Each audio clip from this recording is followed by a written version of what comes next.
Tää on vastustaja päähän sitä kautta.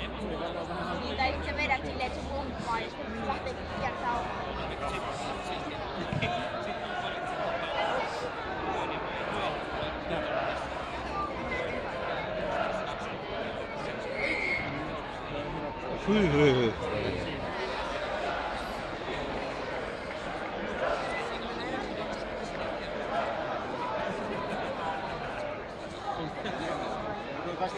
Vähän tämmöstä passiivista. Mitä vittu? Veska tuolla melkein puolessa kentässä. No lyhyellä! Jos ei oo mitään tekemistä siellä, niin miksei? Ei vaan siis noin... No joo. Osallistuu hyökkäykseen ja tekis maali. No toisellekin. 2-2. Se, joo. No, niin 20. Niin tulla, mut sit on kakkosella. Silloin ei Menis tonne maalille ja keskittäis, niin joo. Aika muista hallintaa. Joo.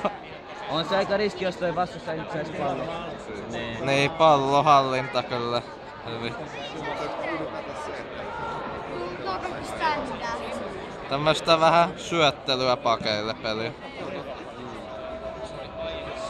Miten se kuuluu? Joku VV:ssä kannattaa, että on klubin päädyssä.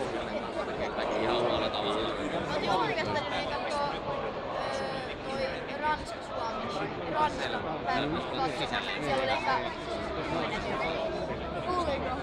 Niin kukaan nyt jaksa kattoo Ranska. Mut vaikka ei katso TV:stä, mitä kattoo Suomi.